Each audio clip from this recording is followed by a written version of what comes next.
Bon, eh bien, bonjour à vous deux et bonjour à tous, ceux qui nous Bonjour. regarderont. Bonjour. Donc, bienvenue dans ce petit salon de thé virtuel. Ah, Ouais.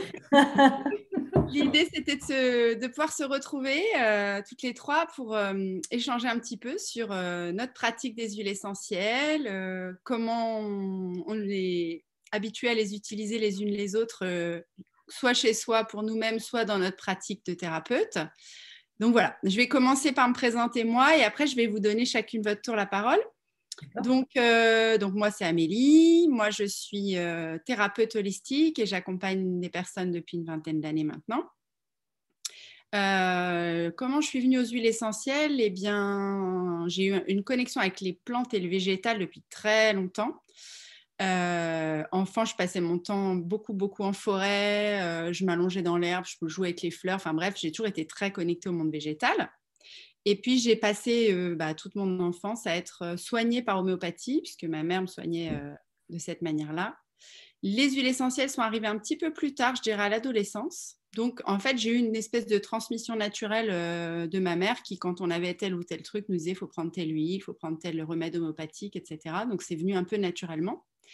Mais ça restait sur un plan un peu aromathérapie pour soigner les petits bobos, les choses du quotidien, éventuellement diffuser aussi dans l'environnement. Et c'est en 2012, enfin un petit peu avant 2012, où moi j'ai découvert l'approche vraiment olfactive thérapeutique avec une amie qui m'a initiée. Je suis d'abord allée faire des soins pour moi-même avec elle. Et j'ai trouvé tellement extraordinaire les résultats et ce que ça faisait dans mon corps et pour moi que j'ai eu envie d'apprendre. Et comme elle a lancé une formation l'année d'après, donc elle avait été formée par Gilles Fournil et elle a fait une autre formation, je ne me rappelle plus avec qui, mais c'était deux formations qui étaient complémentaires, c'était très riche. Et c'est du coup de là que j'ai commencé ma formation vraiment pour pouvoir utiliser les huiles en olfactive, de manière intuitive et dans le cadre de mes accompagnements et de mes soins. Donc voilà, donc depuis 2012, je les utilise. Ça a beaucoup progressé, parce qu'en 2012, quand j'ai été formée au début, j'ai commencé, c'était un petit peu plus intellectuel. Je me référais quand même pas mal encore à mes notes, etc., pour avoir un repère.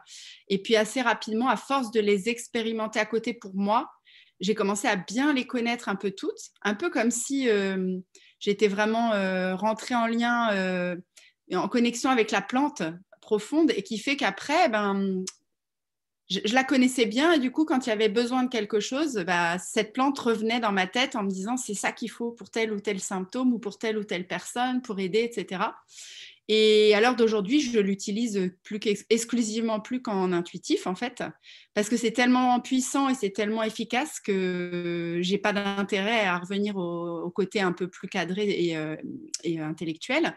Alors après, je dis pas que je vais pas jeter mon nez de temps en temps dans mes mind maps, parce que parfois, j'utilise une huile pour quelqu'un, je trouve que ça a été extraordinaire. Mais je ne sais plus vraiment, tiens, quel est l'effet précis que cette plante a pu avoir. Alors, je vais regarder derrière un petit peu pour me resituer. Et là, je me dis, ah, mais oui, mais ça, c'était exactement ça qu'il fallait. Ah oui, mais ça aussi. Donc, en fait, voilà, je me dis que lâcher le mental, ça a vraiment eu du bon parce que je les utilise maintenant vraiment au plus près de l'individualisation de chaque personne, en fait. Et plus en me disant, il y a il y a de la tristesse, on va prendre telle plante, il y a de la colère, on va prendre telle plante. Là, je suis vraiment dans cette personne-là, avec cette tristesse-là, je sens que c'est cette plante-là qui lui ferait du bien.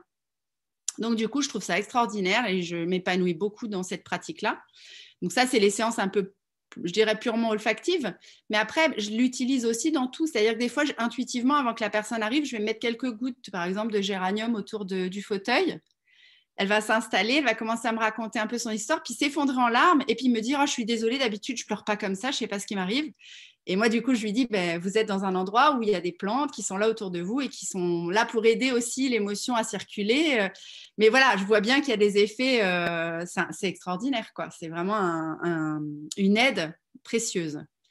Voilà un petit peu moi dans ma pratique, comment je vis avec ça. Je l'utilise pour moi à longueur de temps, hein. Dès que j'ai une émotion, dès que j'ai un truc qui passe pas, dès que je sens que je suis stressée, dès que je les respire en permanence pour moi aussi. Je me fais des fois des temps détente et moments agréables avec aussi, juste pour le plaisir de voyager avec. Et puis, je les conseille beaucoup à mes amis, ma famille. Quand il y a quelque chose et qu'on m'appelle, t'as pas une huile que tu pourrais me conseiller? Hop, voilà, je donne aussi mes conseils pour ça quand on me le demande. Donc, ça fait vraiment partie intégrante de mon environnement et de ma façon de vivre, en fait. Voilà, je vais vous laisser la place. Je vais peut-être laisser la parole. Je vois que c'est Fadila qui est sur l'écran. Donc, je vais te laisser peut-être, si tu as envie, prendre la suite.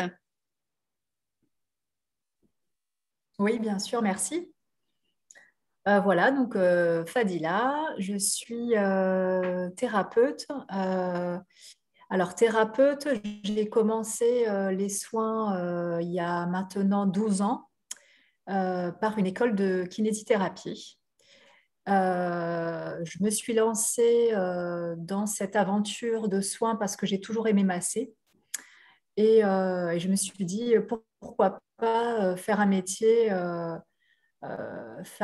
axé sur la santé. Voilà, je ne voulais pas juste masser, je voulais aussi comprendre la biologie, le corps humain et aussi le côté émotionnel des gens. Voilà, pour pouvoir exploiter des outils de façon précise, scientifique, parce que c'est ce qui m'intéresse aussi, c'est de comprendre l'utilisation des outils et cibler précisément des pathologies.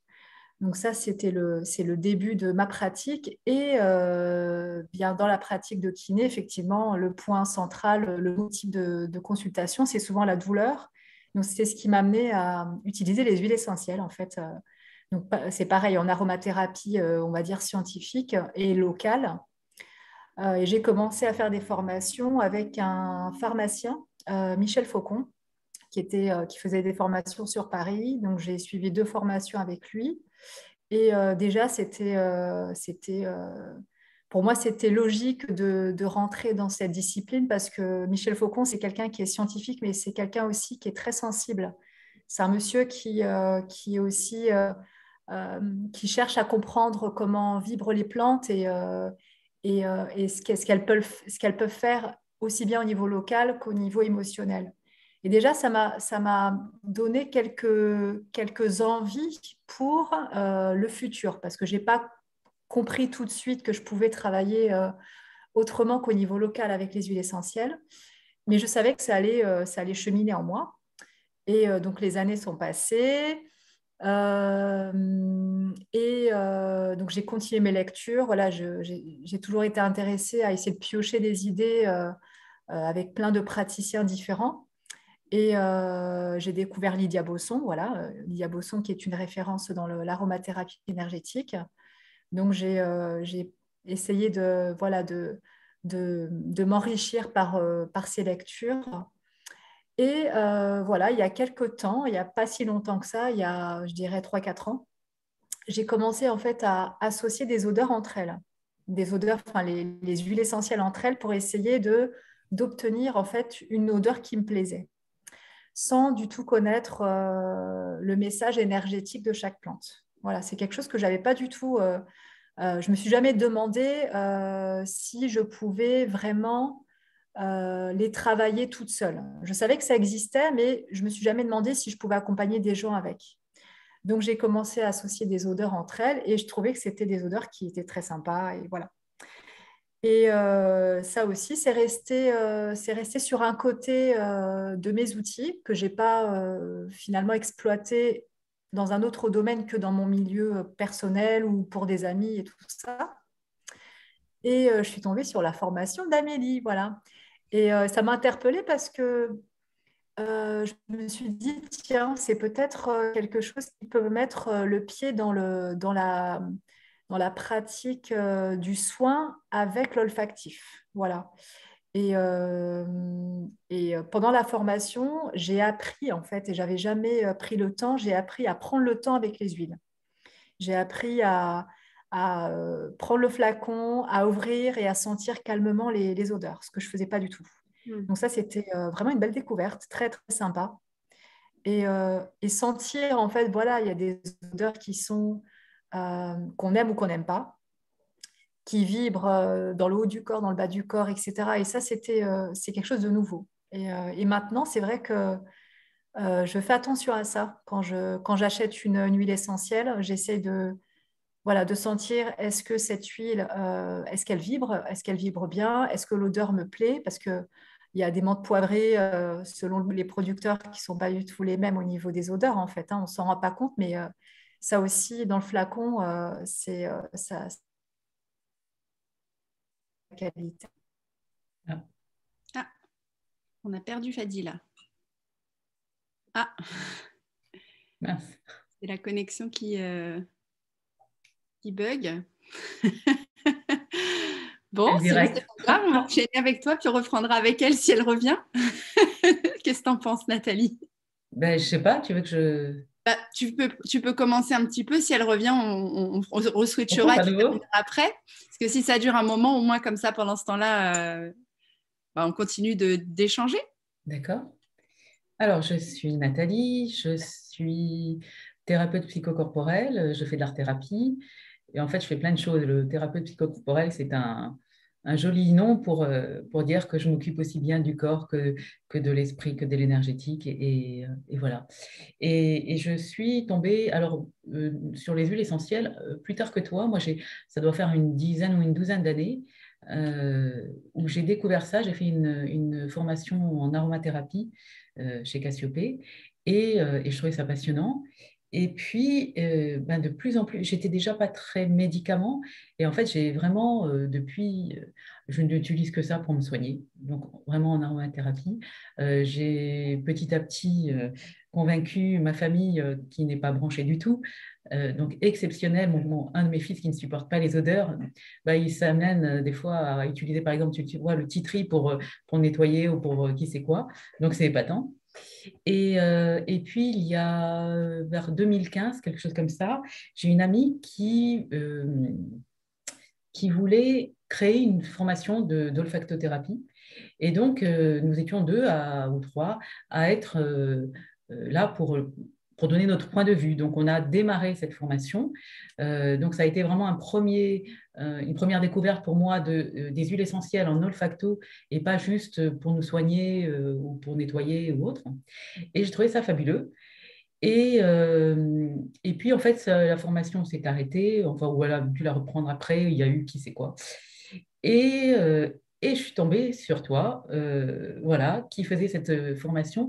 Donc, je me suis dit, ah, mais voilà, j'en ai besoin parce que j'ai déjà mis un pied dedans. Oui. Mais voilà, j'ai besoin de plus parce que euh, pour mieux connaître, pour mieux savoir, pour voir aussi une autre façon de faire. Et ce que j'ai aimé dans ta formation, c'était effectivement une autre façon d'approcher les huiles essentielles à travers les chakras, à travers justement les émotions. Et j'ai trouvé que ta formation était bien organisée, bien claire, quoi. Moi, j'ai souvent besoin que ce soit clair pour après pouvoir m'éclater à l'extérieur, mais au moins pouvoir avoir une ligne directrice, tu vois. Je comprends. Et donc, voilà, le fait qu'on puisse justement découvrir l'huile, comme disait Fadila. Fadila, la sentir, prendre le temps avec, c'est vachement intéressant. J'ai aimé aussi le fait que bah, s'il y a des contre-indications pour la personne, on puisse prendre juste déjà avoir le flacon dans la main et pouvoir quand même ressentir quelque chose ou imaginer et voir les bienfaits, ça, j'ai trouvé ça incroyable parce que tu vois, il y a tellement de, de, de, de contre-indications des fois sur les huiles. On dit, ah non, il ne faut pas pour les enfants, il ne faut pas ci, il ne faut pas ça. Et en fait, je me dis que des fois, je ne suis pas sûre. Il y a des médicaments qui sont 10 fois plus dangereux. Enfin, donc, bien sûr, faire attention, mais cette façon-là, tu vois, de se dire que même si on ne la prend pas sur nous avec le flacon, énergétiquement, ça va nous faire un effet. C'était top. Alors, moi, ma façon d'utiliser, j'ai beaucoup encore à découvrir, à apprendre et à mettre en pratique. Mais je dirais, j'ai deux façons de l'utiliser. Il m'est arrivé de faire des petits flacons, des tout petits flacons à des personnes que je rencontrais, enfin, qui venaient me voir parce qu'elles étaient, j'en sais rien, je dis n'importe quoi, ou des dépressives ou alors des peurs, etc. Et donc, je faisais des mélanges pour qu'elles puissent justement les sentir et même de temps en temps en mettre sur leur poignet, tu vois, pour déjà leur permettre de, quand ça ne va pas, d'avoir un petit truc qui les aide. Et puis, j'ai utilisé aussi ça dans une séance un petit peu, comment je dirais, art-thérapie et mélange de ce que je voulais. Et donc, je fais faire des petites méditations olfactives aux personnes, tu vois, en rapport avec leurs demandes, en rapport avec leurs besoins. Et derrière, je leur propose soit de dessiner, soit de peindre, soit, tu vois, d'aller dans la matière pour redonner, pour expliquer ce qu'elles ont fait, le voyage qu'elles ont fait, comment elles l'ont ressenti, quelles ont été les émotions. Et donc là, dans la matière, dans la peinture ou autre, c'est très intéressant aussi, tu vois, de mélanger les deux. Donc, voilà où j'en suis. Ta façon de l'utiliser, là, tu vois, pendant que je t'écoutais et que tu me disais, moi, je fais vraiment au ressenti, ça me parle. Je vais le mettre en pratique parce que beaucoup mon pendule corporel pour avoir des informations, tu vois, pour ne pas avoir à réfléchir et que je sois connectée. Et donc, je me dis que ça, je ne l'ai pas encore essayé, en tout cas pas dans mon cabinet, et je vais m'amuser à le faire. Donc, merci. Bah, écoute, Voilà. merci à toi. Je suis bien contente Ouais. si ça peut te donner d'autres Ah oui, c'est pistes, top. d'autres façons de travailler. Ouais. Et je trouve ça intéressant ce que tu dis parce que c'est vrai que quand on fait un voyage avec la plante et qu'on ressent des choses en soi, c'est difficile des fois de mettre des mots après dessus parce que c'est pas toujours quelque chose qu'on arrive à dire avec les mots. Donc le fait d'en passer après par un dessin ou par quelque chose d'artistique, du modelage ou autre, je trouve ça riche parce que ça permet de quand même le sortir de nous, ce qu'on a Et vécu. ça permet d'aller plus loin encore, effectivement, Voilà. de le poser. Voilà, on le vit et on le pose. Sortir de nous tout en ne se sentant pas obligé d'y mettre des mots qu'on n'arrive pas à trouver en fait finalement. Et moi, je t'avais dit une fois, je fais faire aussi dans des groupes des fois de thérapie à plusieurs, du modelage de terre. Et là, je mets carrément, selon ce qu'on a à travailler, le thème du moment, je mets carrément les gouttes dans la boule de terre. Et quand ils pétrissent la terre pour pouvoir former quelque chose avec, eh ben, tout le temps du pétrissage, il y a l'olfaction qui joue en même temps. Et ça, c'est vraiment top aussi. Ouais. Alors, Fadila est revenue. Désolée, ça a coupé. Oui, on t'a vu disparaître d'un coup. On s'est dit, ah, il y a un problème. Du coup, on a enchaîné avec Nathalie pour ne pas rester dans le blanc. Je suis désolée, Nathalie, je n'ai pas écouté ce que tu as dit. J'écouterai le replay. Oui, je vous donnerai la vidéo, donc tu pourras réécouter en détail. Ouais, j'ai été catapultée, je ne sais pas où. Mais c'était super intéressant ce que tu disais. On est resté là sur notre fin, quoi. Ouais. Bon. Donc, je sais pas où est-ce que j'ai coupé. Je ne sais pas où ça a coupé, en fait. À quel moment. Ah, tu t'es pas rendu compte tout de suite? Mais non, en fait, parce que moi, je parlais et je ne savais pas que c'était terminé. Donc, je pense que je devais dire que j'étais plus dans la kinésithérapie, que maintenant j'étais dans le massage. Peut-être que ça a coupé là. Je ne sais pas. Je ne suis pas sûre que tu es arrivé là. Enfin, on n'est pas sûr qu'on y soit arrivé là. Ouais. Vas-y, reprends là, c'est pas grave, reprends là où tu penses que tu étais et ça sera très bien. Et donc voilà, j'ai utilisé au fur et à mesure les notions de la formation que j'ai faite avec toi, Amélie. J'ai commencé à l'intégrer dans mes soins de massage parce que maintenant je fais essentiellement des massages. Et alors je l'ai intégré comment? Je l'ai intégré, alors c'est pareil, hein, c'est des choses que j'ai pensé sans avoir la notion de ce que proposait Gilles Fournil. Gilles Fournil, voilà, dans sa formation, et je l'ai su qu'après.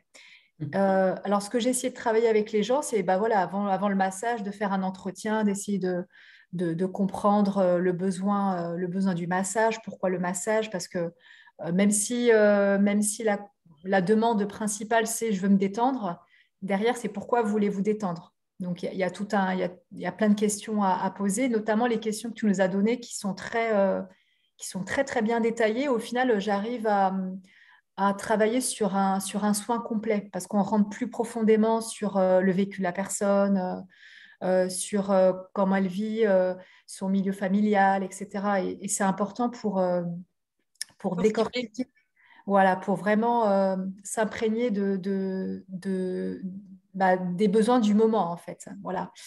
Et donc, en fonction des réponses que les gens me donnent ou alors leur attitude et ce qu'ils ne me disent pas, mais on le sent, eh bien, je vais choisir des flacons Et c'est pareil. Alors, je choisis des flacons beaucoup avec mon intuition et avec ce que la personne me renvoie, en me disant, tiens, je pense que cette plante va lui coller.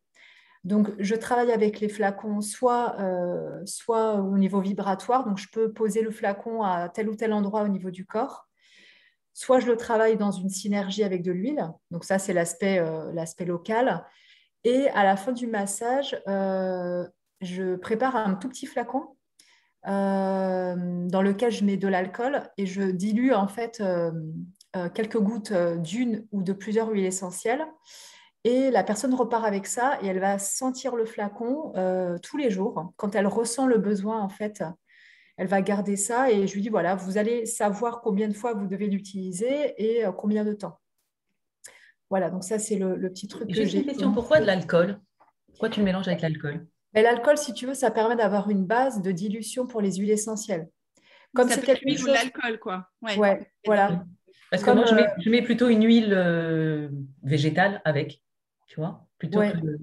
Mais c'est bien. Peut-être que si c'est pour sentir, dans l'alcool, ça se diffuse peut-être mieux La différence avec l'huile végétale, c'est que le risque, il y a plusieurs risques avec l'huile végétale. Le premier risque, c'est que effectivement l'huile végétale, elle ait une odeur et du coup, ça va perturber en Oui, fait l'essence. bien sûr. Et la deuxième chose avec l'huile végétale aussi, c'est que le flacon, en fait, l'huile végétale, elle rancit.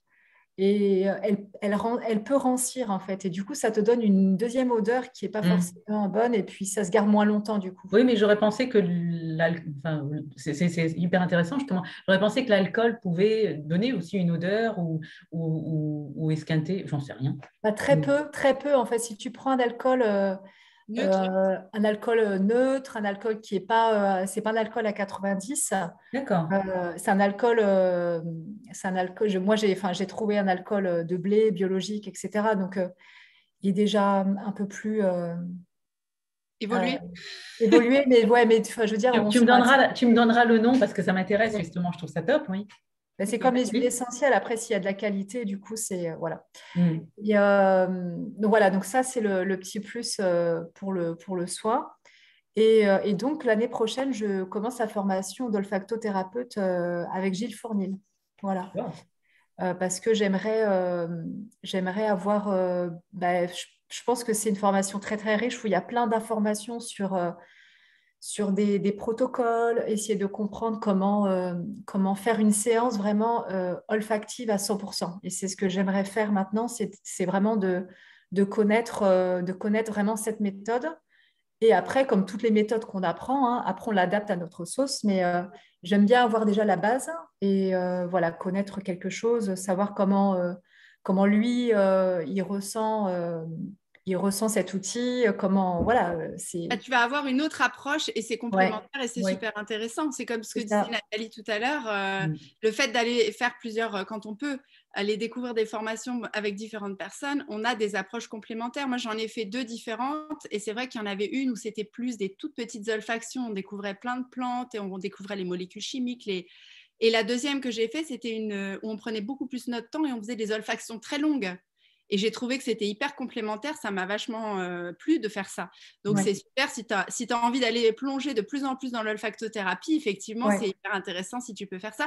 Je repensais à tes massages. Moi, quand je fais des massages aussi, la petite touche que j'ajoute, je ne sais pas si tu as déjà fait ou si tu as déjà eu l'idée, avant de démarrer le massage, je fais une brume avec une eau florale et des huiles essentielles que en fait je vaporise au-dessus de la personne, ça lui tombe dessus comme une toute petite brume pour la mettre dans une ambiance. Et à la fin du soin, quand le massage est terminé, je remets la petite brume avant de se redresser, de sortir du massage. Et je trouve ça sympa aussi parce que ça met une ambiance, il y a quelque chose d'autre qui se passe que quand je fais juste le massage avec mes huiles en local. J'ai pas pensé, ouais, avant et après. Je peux utiliser l'eau florale de fleur d'oranger, tu vois, pendant le massage, sur le visage pour avoir le côté. Alors, j'avais quelqu'un qui m'avait dit, ah, mais vous avez utilisé l'arôme des crêpes. Oui, oui, c'est ça. Un massage gourmand. C'est ça. Du coup, c'était drôle parce que j'ai dit, ben voilà, encore une Madeleine de Proust et le fait de dire, ah oui, je connais cette odeur.